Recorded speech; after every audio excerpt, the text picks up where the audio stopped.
आज आपकी घड़ी में इस समय 2:43 और यह योग की कक्षा का प्रारंभ समय आप सभी भारतवासियों को, जन जन को योग की पराकाष्ठा और महत्ता को समझाने के लिए आज की इस कक्षा में प्रारंभ करते हुए स्वागत और अभिनंदन करता हूँ। प्यारे योग साथियों, योग मित्रों, भारत के युवा साथियों, सभी लोग योग से जुड़िए और अपने आप को स्वस्थ निरोगी बनाइए। सबसे पहले आज साधना से पहले वाणी की साधना बहुत ज़रूरी होती है। हम आज आपको वाणी की साधना से संबंधित कुछ चंद श्लोकों और साधना के महत्व को समझाते हुए कक्षा को प्रारंभ करते हैं। हाथ जोड़िए और सबसे पहले प्रार्थना करिए माता सरस्वती का। शारदा शारदां भोजवदना वदनाम्बुजे सर्वदा सर्वदास्माकं सन्निधिं क्रियात्। शरदकालीन कमल के समान मुख वाली, सब कुछ देने वाली देवी सरस्वती हमारे कमल के समान मुख में सदा श्रेष्ठ निधि के रूप में निवास करें। अपूर्वः को अपि कोशो अयं विद्यते तव भारती, व्ययतो वृद्धि मायाति क्षय मायाति संचयात्। हे माँ सरस्वती, तुम्हारा यह खजाना अद्भुत है जो व्यय करने से बढ़ता है तथा संग्रह करने से घटता है। नास्ति विद्या समं चक्षु, नास्ति सत्य समं तपः, नास्ति राग समं दुखम, नास्ति त्याग समं सुखम। विद्या के समान कोई नेत्र नहीं है, सत्य के समान कोई तप नहीं है, राग के समान कोई दुख नहीं है, त्याग के समान कोई सुख नहीं है। न तथा शीतल सलिलम न चंदन रसो न शीतला छाया, प्रहलादयति च पुरुषम यथा मधुर भाषिणी वाणी।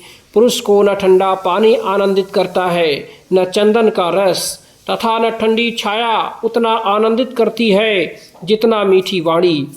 शुश्रूषा श्रवणम चैव ग्रहणम धारणम तथा उहापोहार्तविज्ञानम तत्वज्ञानम चधे गुणाः। सुनने की इच्छा रखना, ध्यानपूर्वक सुनना, सुनी गई बात को ग्रहण करना तथा हृदय में धारण करना तथा उस पर सूक्ष्म चिंतन करना व विपरीत तर्कों द्वारा शंकाओं का निवारण करना, शब्दों के अर्थ का ज्ञान प्राप्त करना, फिर उस तत्व के मूल वास्तविक ज्ञान को समझना ही बुद्धि कहा जाता है। माधुर्यम अक्षर व्यक्ति पदमक्षेदस्तु सुस्वरः, धैर्यं लय समर्थ च षडेते पाठका गुणाः। मधुरता, अक्षरों का स्पष्ट उच्चारण, पदों को पृथक पृथक करना, अच्छा स्वर, धैर्य, वर्णों का उचित लय, बालाघात और प्रयत्न आदि के साथ उच्चारण, ये 6 पाठक गुण हैं। आचार्यात् पादमादत्ते पादं शिष्यः समेधया, कालेन पादमादत्ते पादम सा ब्रह्मचारिभिः। एक योगी शिष्य अपने विषय के ज्ञान का 1/4 भाग गुरु से प्राप्त करता है, 1/4 अपनी बुद्धि से समझकर सीखता है, अगला 1/4 समयानुसार सीखता है तथा शेष 1/4 अपने सहपाठियों मित्रों से सीखता है। अनुद्वेगकरं वाक्यं सत्यं प्रियहितं च यत्, स्वाध्यायाभ्यासनं चैव वाङ्मयं तपवोच्यते। जो वाक्य वचन पीड़ा देने वाला नहीं है, सत्य है, मधुर है, कल्याणकारी है, ऐसे वचन बोलना तथा अच्छे ग्रंथों को स्वयं पढ़ना तथा बार बार उनका अभ्यास करना ही वाणी का तप है। योग की कक्षा को आगे बढ़ाते हुए सबसे पहले एक श्लोक है, शरीर माध्यम खलु धर्म साधनम। शरीर निश्चय ही सबसे पहला धर्म का साधन है। इसलिए गरुड़ पुराण में शरीर के दो रूप बताए गए हैं, स्थूल शरीर तथा सूक्ष्म शरीर। स्थूल शरीर विभिन्न धार्मिक क्रियाओं से यहीं समाप्त हो जाता है। कष्ट तथा सुख सूक्ष्म शरीर को भोगने पड़ते हैं।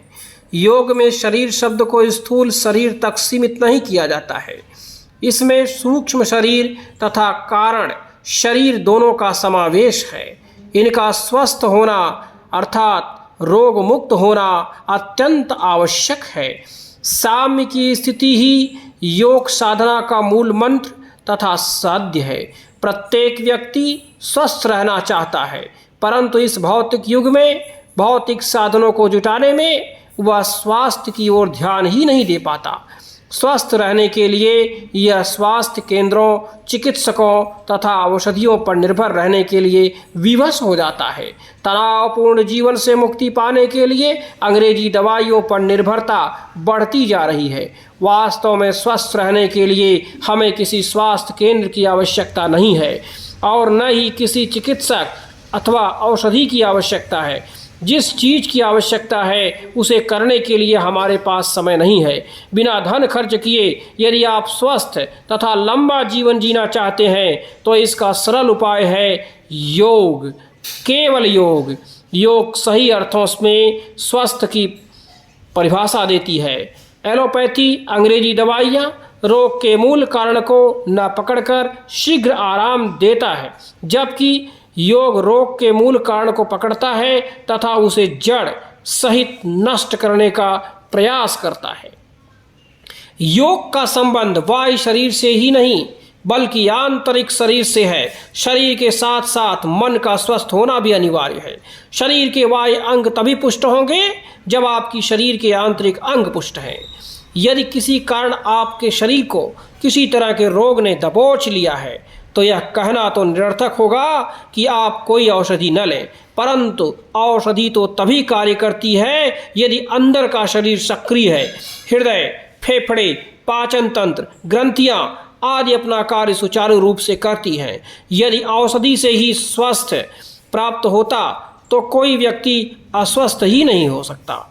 विज्ञान ने सभी क्षेत्रों में विकास किया है। रोगों के उपचार के लिए नए नए साधन विकसित किए हैं। नई नई औषधियाँ बाजार में आ रही हैं, परंतु आश्चर्य है कि इतनी औषधियों तथा आविष्कारों के पश्चात भी रोग मुक्त होने के स्थान पर नए नए रोग पैदा हो रहे हैं। इन सब का यह अर्थ कदापि नहीं है कि विज्ञान के उपचार संबंधी आविष्कार निरर्थक हैं और रोग होने पर औषधि न ली जाए। इसके विपरीत यदि केवल और केवल औषधि पर ही निर्भर न रहकर स्वास्थ्य के वास्तविक नियमों तथा सिद्धांतों का पालन करें तो शरीर को अधिक स्वस्थ बनाए रखने में सफलता प्राप्त हो सकती है।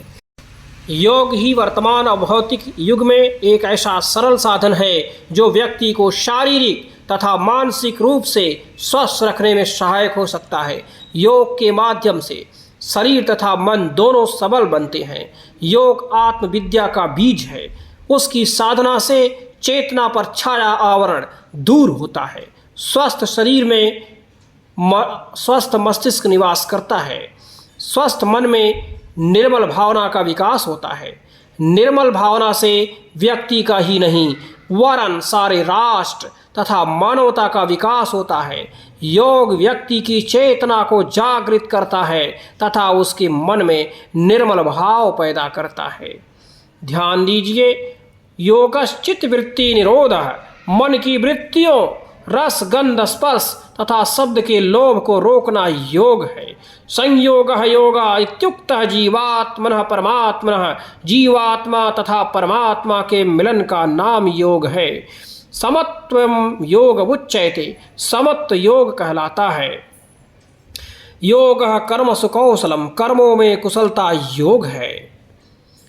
महान योगी परम योगी भगवान श्री कृष्ण ने योग के बारे में जो बात बताई है वह वास्तव में योगः कर्म सुकौशलम, यह बहुत ही महत्वपूर्ण है। योग दर्शनों में जो बताया गया कि योगश्चित्त वृत्ति निरोध है वास्तव में आपको जोड़ने का काम करता है। ध्यान दीजिए, अब हम आपको भिन्न भिन्न प्रकार के योगों के बारे में बताएंगे। पहला, मंत्र योग। मंत्र योग में सबसे महत्वपूर्ण मंत्र योग है।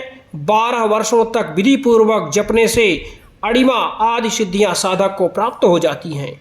लव योग, जो लय योग होता है, ईश्वर का ध्यान करने के लिए साधु सन्यासी बनना अनिवार्य नहीं है, न ही जंगलों तथा पहाड़ों में विचरने की आवश्यकता है।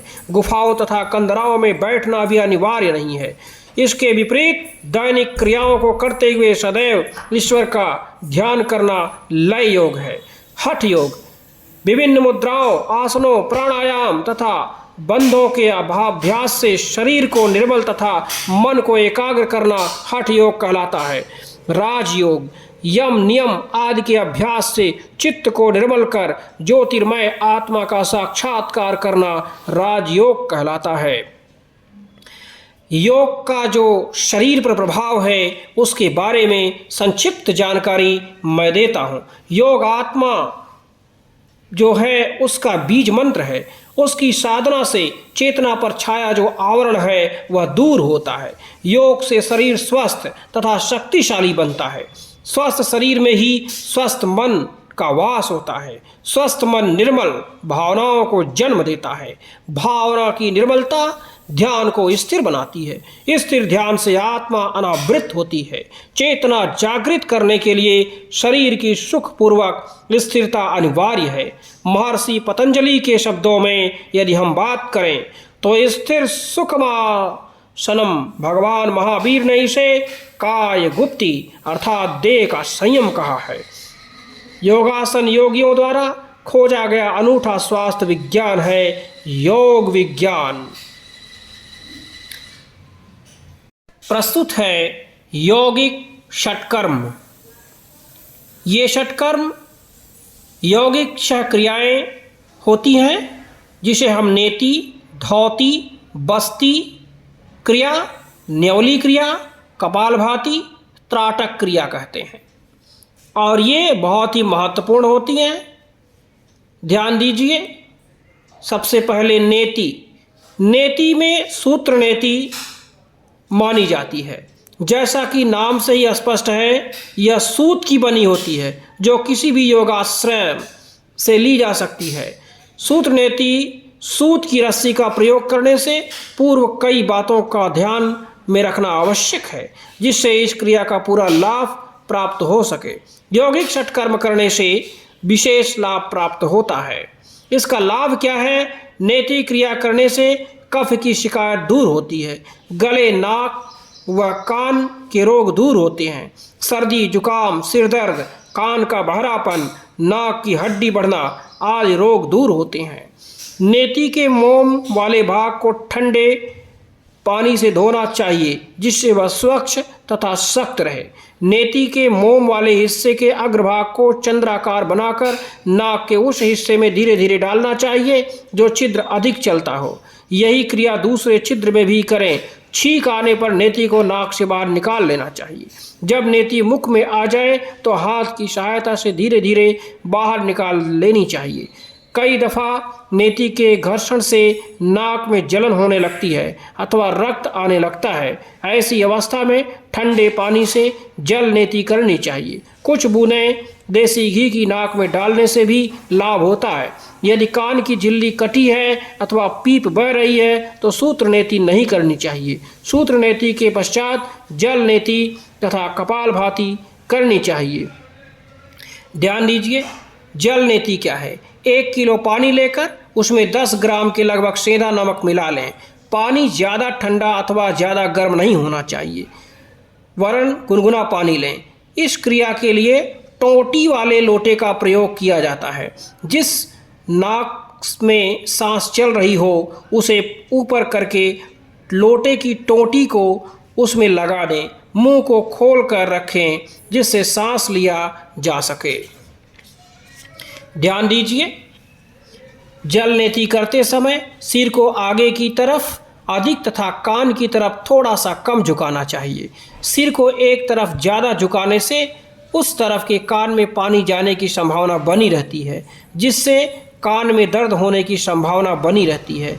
जल नेति के पश्चात भस्त्रिका प्राणायाम अवश्य करना चाहिए। थोड़ा आगे झुककर गर्दन को दाएं बाएं ऊपर नीचे घुमाकर भस्त्रिका करें, जिससे नाक पूरी तरह साफ हो जाए। नाक के अंदर किसी तरह पानी रुका नहीं होना चाहिए। इसका लाभ क्या है? जल नेति के अभ्यास से मस्तिष्क संबंधी सभी रोग ठीक हो जाते हैं, बुद्धि तीव्र होती है, अनिद्रा रोग से मुक्ति मिलती है। इस क्रिया से आँख, नाक व गले के रोग ठीक हो जाते हैं। इस क्रिया से आँखों की रोशनी भी बढ़ जाती है। धृत नेत्री, यह नेति घी से की जाती है। रात को सोते समय चारपाई पर लेटकर सिर के थोड़ा पीछे की ओर लेट जाइए और अपने सिर को लटकाइए। ड्रापर अथवा छोटे चम्मच से नाक के दोनों छिद्रों में कुछ बूंदें गुनगुने घी की डालिए। इसका लाभ क्या है? इस क्रिया से नज़ला, जुखाम तथा अन्य कफ रोग दूर होते हैं। नेत्र विकार, बालों का सफ़ेद होना, सिर दर्द आदि बीमारियों को दूर करने में घृत नेति काफ़ी लगभग और बहुत ही लाभप्रद मानी जाती है। दुग्ध नेति, नाक से दुग्ध पान करना ही दुग्ध नेति है। इस क्रिया में लगभग आधा किलो गुनगुना दूध लिया जाता है। दूध को टोटी वाले लोटे में भरकर लोटे को हथेली पर रखकर सीधे खड़े होकर गर्दन को थोड़ा पीछे झुकाकर टोटी को नाक के उस छिद्र में लगाया जाता है जो छिद्र ज़्यादा चल रहा होता है। सांस मुंह से लिया जाता है। दुग्ध नेति करते समय जल नेति की तरह दूध को बाहर नहीं निकाला जाता, बल्कि दूध को धीरे धीरे पी लेते हैं। लाभ इसका है हठ योग। प्रदीपिका में बताया गया है कि यह क्रिया नेत्र की ज्योति बढ़ाने वाली तथा गले के ऊपर के समस्त रोगों को दूर करने वाली है। महर्षि सुश्रुत द्वारा चरक संहिता में भी इसका वर्णन मिलता है। द्यौति क्रिया, ध्यान दीजिए, द्यौति क्रिया आमाशय के शुद्धिकरण के लिए जो विधि अथवा क्रिया अपनाई जाती है उसे धौति क्रिया कहा जाता है। धौति शब्द की उत्पत्ति संस्कृत की धौत धातु से हुई है, जिसका अर्थ है धोना अर्थात स्वच्छ करना। धौति क्रिया कई प्रकार की होती है। इन सभी क्रियाओं के बारे में अगली कक्षा में हम आपको बताएंगे। आज प्रस्तुत है साधना, और यह live video Lucknow superfast news channel के माध्यम से दिखाया जा रहा है, जिसे आप लोग देखें, सुनें, शेयर करें और लोगों तक पहुंचाएं। सभी को लाभ मिलेगा। आगे हमारे वीडियो जो प्रस्तुत किए जा रहे हैं ये बहुत ही महत्वपूर्ण है, इसे आप देखिए और इस साधना को करने से आपके शरीर में जो रोग उत्पन्न हो रहे हैं, जो रोग हैं वर्तमान में, वो दूर हो जाएंगे। आपके शरीर में विशेष प्रकार की शक्ति का संचार होगा। आगे बढ़ते जाइए और हमारे द्वारा बताए हुए इस शांति योग का पाठ करते जाइए और हमारे द्वारा बताई हुई यौगिक क्रिया को करते जाइए। हम ऐसे वैसे साधक नहीं हैं। ध्यान दीजिए, दिन प्रतिदिन हम अपनी साधना को बढ़ाते हुए चले जा रहे हैं और आप तक पहुंचाने के लिए जो समाचार पत्र हमारा साथ दे रहे हैं, जो हमारे न्यूज़ चैनल साथ दे रहे हैं, उन सभी का बहुत बहुत धन्यवाद। लखनऊ सुपरफास्ट का बहुत बहुत धन्यवाद। आगे बढ़िए और हमारे साथ योग की कक्षा में अब योगाभ्यास कीजिए। अब आप मेडिटेशन कीजिए। आपको अपार शांति, आपको अपार शक्ति प्राप्त होगी।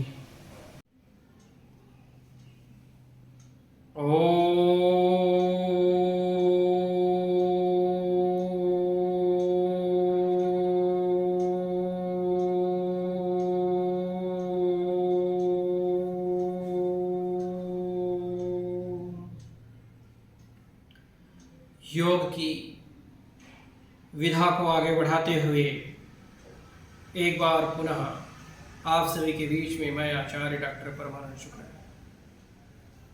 एक ध्यान केंद्रित योग को प्रारंभ करने जा रहा हूँ। कृपया आप लोग हमारे इस योग को करने की कोशिश करें। अपने दोनों हाथों को सबसे पहले मस्तिष्क पर लगाइए और मस्तिष्क पर इस तरह से आप इस मुद्रा में बैठ जाइए और इस मुद्रा में बैठने के बाद आप सभी अपनी आंखों को बंद करिए, भगवान सूर्य का ध्यान कीजिए और यह ध्यान कीजिए भगवान सूर्य प्रातःकाल आपके मस्तिष्क तक अपनी सुनहरी सुंदर किरणों को भेज रहे हैं और आपका मस्तिष्क पूर्ण रूप से प्रकाशित होता हुआ पूरे शरीर में इस समय आपके प्रकाश फैल चुका है। मेरे साथ इसी प्रकाशमय अवस्था में ओम का उच्चारण करेंगे।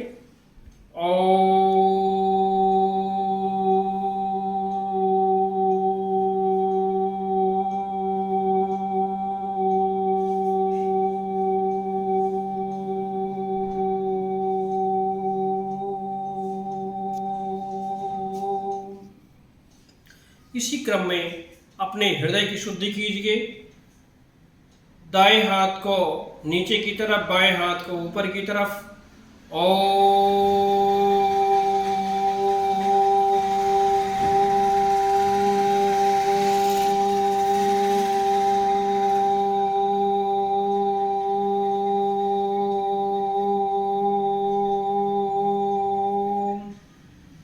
इसी तरह से आप अपने पेट की शुद्धि करिए, पेट के रोग को भगाइए। इसकी शुद्धि से आपका पेट शुद्ध हो जाएगा, पेट में किसी भी तरह की दिक्कत नहीं होगी। प्रकाश, सूर्य का प्रकाश इतना तीव्र होता है वह हर रोगों को निकाल करके समाप्त कर देता है। भगवान सूर्य का ध्यान करते हुए आप अपने पेट की अग्नि को शुद्ध कीजिए। पेट की अग्नि शुद्ध होगी तो आपका पाचन तंत्र मजबूत होगा और जो पाचन तंत्र मजबूत होगा तो किसी भी तरह की बीमारी आपको नहीं लगेगी। ओम का उच्चारण करेंगे। आज ओम मंत्र से बता रहा हूँ, अगले दिन आपको बहुत ही विशेष मंत्रों जो कि वैदिक मंत्र हैं, वैदिक मंत्र विधि से योग करना सिखाऊंगा। अपनी जठराग्नि को शुद्ध कीजिए।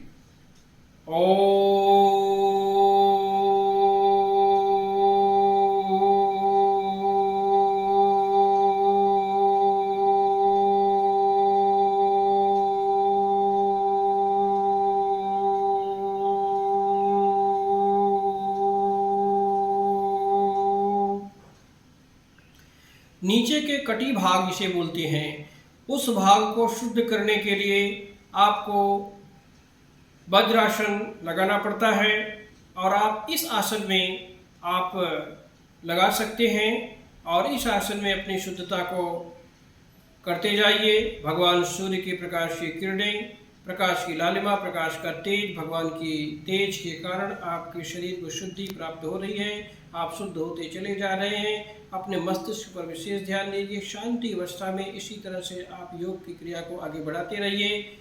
आप यह मुद्रा बनाएं, इस तरह से आप योग मुद्रा बनाएंगे। इस तरह से अब आप कटी भाग पर इस तरह से दोनों हाथों को रख करके ओम का उच्चारण कीजिए।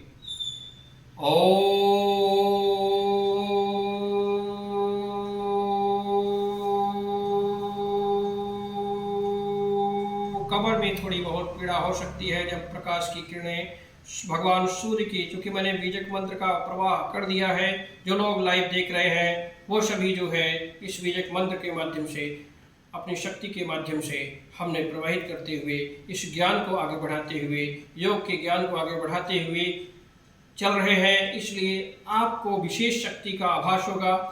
लेकिन अगर आपके कमर में दर्द हो तो आप भगवान सूर्य का स्मरण करेंगे और बस केवल वैदिक ज्ञान के आधार पर आगे बढ़ने की कोशिश की जा रही है। यह एक साधना है। साधक हमेशा साधना करता है और साधना के माध्यम से आपको विशेष ज्ञान देने की कोशिश की जा रही है। आप ओम का उच्चारण करिए, डरिए मत, आगे बढ़िए। आपके कमर के, आपके कटी भाग के, आपके पैर के, आपके तलवे के, आपके घुटने के, आपके कमर के नीचे के जितने भी भाग हैं उन सब की शुद्धता बहुत ज़रूरी है। इससे आप बहुत अच्छी तरह से अपने कार्य को कर पाएंगे। हमारे साथ ओम का उच्चारण करिए। ओम।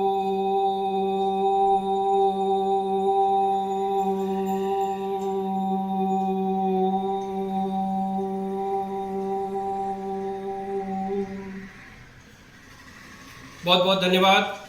आज के इस लाइव वीडियो में आप सभी के लिए बहुत बहुत धन्यवाद। आप सभी जुड़े हुए हैं। आप सभी के लिए हमने एक छोटी सी प्रस्तुति वैदिक योग विधि के आधार पर 5000 साल पहले की जो वैदिक योग विधि थी, सहस्त्रों हजारों साल पहले हमारे इस वैदिक विधि के आधार पर हमने जो बताने की कोशिश की वह बहुत ही महत्वपूर्ण रही है।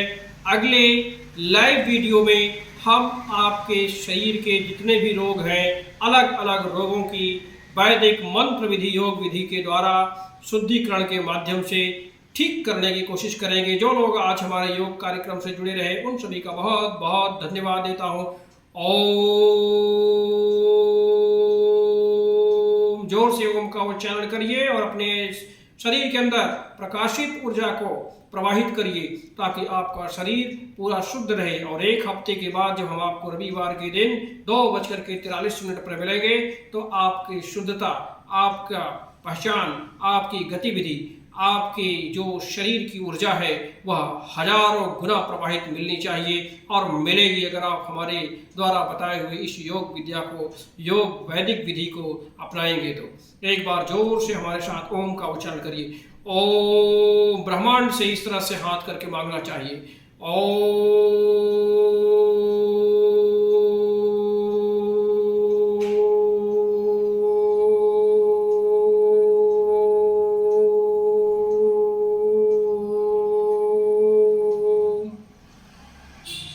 हे प्रभु, हे सूर्य भगवान, आप अपनी शक्तियों के माध्यम से, अपने ज्ञान के माध्यम से, हे बजरंगबली, हे हनुमान जी, सभी लोगों के अंदर अपनी वैदिक ज्ञान को भर दीजिए, अपने इस योग विद्या को भर दीजिए, शक्ति का प्रवाह कर दीजिए ताकि जो लोग हमारे इस वीडियो को देख रहे हैं, सुन रहे हैं, उनको विशेष लाभ मिले।